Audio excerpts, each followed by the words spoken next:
But also just thank this great team. Obviously, we've got a robust state response, but also have had great support from the locals. We reached out to them as soon as we found out what happened, really at 3 o'clock in the morning to offer our support. We knew it was going to be a strain.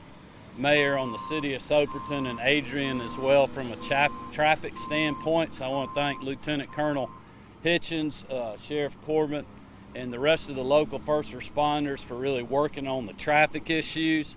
We just appreciate the local support, but also appreciate really the DOT team who's been coordinating all this on the ground, have done just incredible work.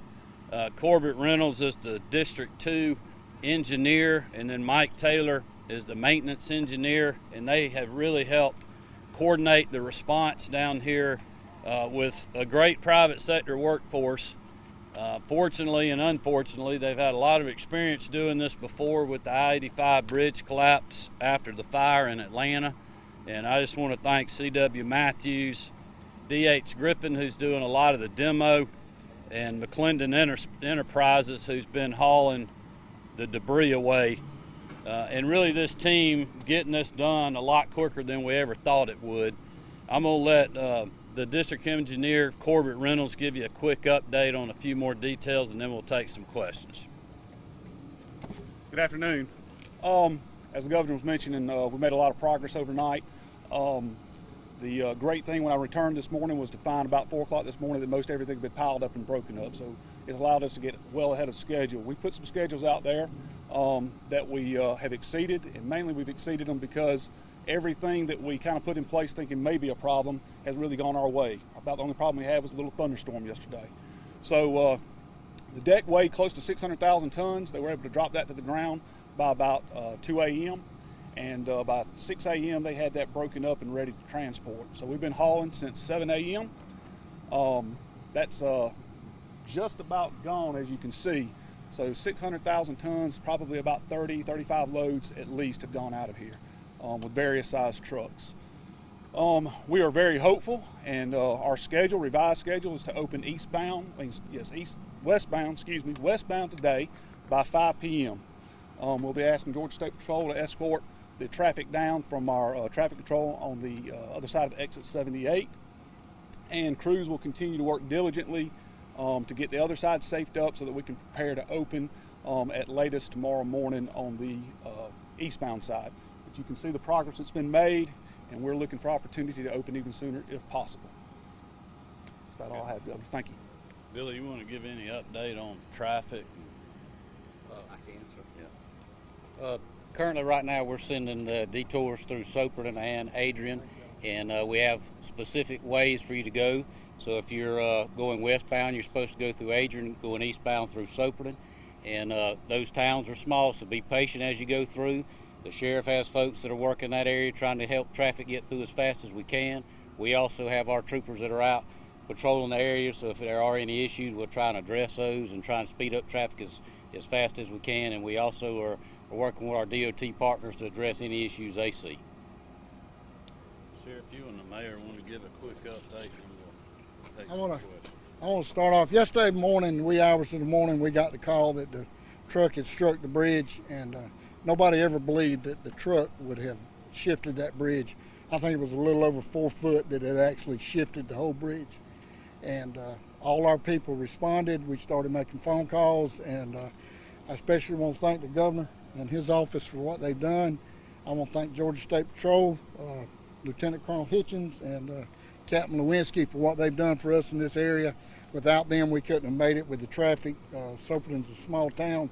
We're a small rural area, and they've really helped us to get through this. It's been tough, but we're making it. And also DOT, I finally made it out here yesterday. I was in court all day yesterday, but I made it out here yesterday evening at 6 o'clock, and they had all the equipment lined up. They were getting the trucks ready, and they were getting ready.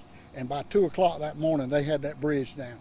And today, y'all can see they've got it cleared, and we got a timeline of 5 o'clock for the westbound, and that's really going to relieve a lot of the traffic and really help us out. But Georgia DOT needs a pat on the back for what they've done. They've worked around the clock, and they've really done a good job to get this back open and back flowing.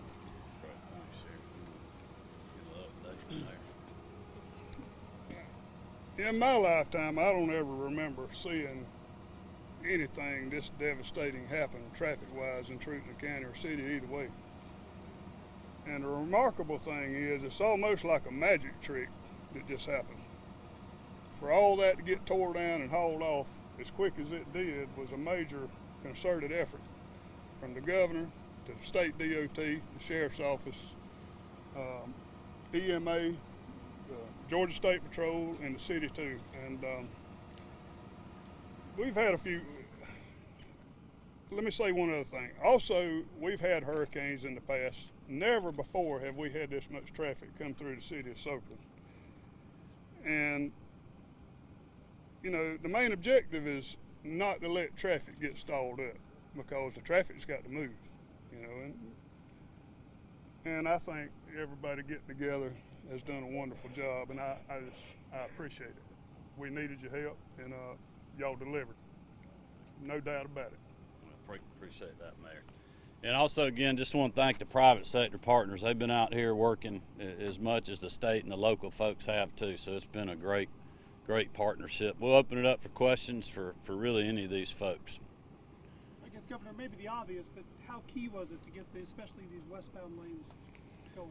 Well, no, you know, when Commissioner McMurray and I talked about this yesterday at the Capitol, he got that question, and obviously because the impact on the bridge, that was one of the decisions on why to open this side of I-16 up, but also just the port traffic we have, really the situation that we got in Soperton and in Adrian too. I mean, going through small towns is bad, but when you have to go through small towns and tractor trailers are having to make turns, we realize that is tough on the locals, and I appreciate the sheriff and Lieutenant Colonel Hitchens and the State Patrol's cooperation, along with the city too, Mayor, just to help keep that moving.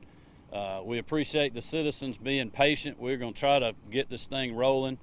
Thankfully, it's going to be sooner than we thought, but it's also important for commerce, really, and our tourism industry a lot. We have a lot of tourists that come through I-16 trying to get to our coast, get to the city of Savannah and other places to spend money and do business with hardworking Georgians. So we know that's important as well.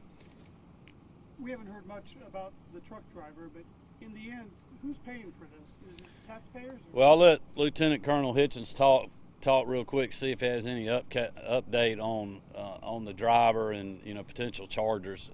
Commissioner McMurray talked a little bit about that yesterday. Obviously, we'll let the law enforcement side handle whatever charges or not, but then obviously something like this, you know, we're going to be involving the insurance companies for restitution to the state for damages and other things, depending on what that looks like. That's very early in the process now, but that'll be something we're pursuing. You got anything? Yes. We're still very early in the investigation. We're working with our federal partners with federal DOT and our federal side of truck driver commercial vehicle. There are going to be some charges coming. We've already identified some things, but we want to finish the investigation before we make final decision on exactly what we charge the driver with, and traffic charges and things that go along with his commercial license. And he was not injured? Seriously? Not to my knowledge, not seriously. Well, we talked about that yesterday, man. It's a miracle when you think about that guy hitting that bridge, the truck going through that guardrail right there and ending up in those woods, and nobody on the other side got hit and they didn't get injured. So we are thankful for that. How vital is it to get this opened again, considering the volume of truck traffic headed to the ports down in Savannah?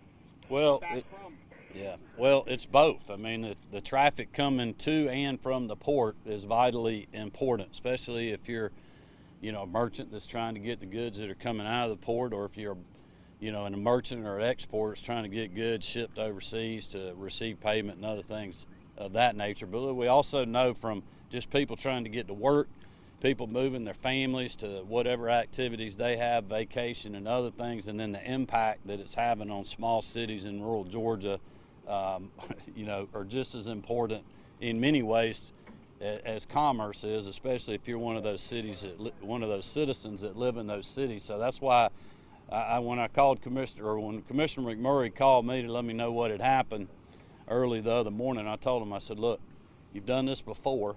Let us know whatever you need. Throw everything we got at this, and let's get that interstate open as quick as we can. And Georgia DOT, our private sector, state, local partnerships have certainly delivered, or will here shortly on that, better than we ever thought.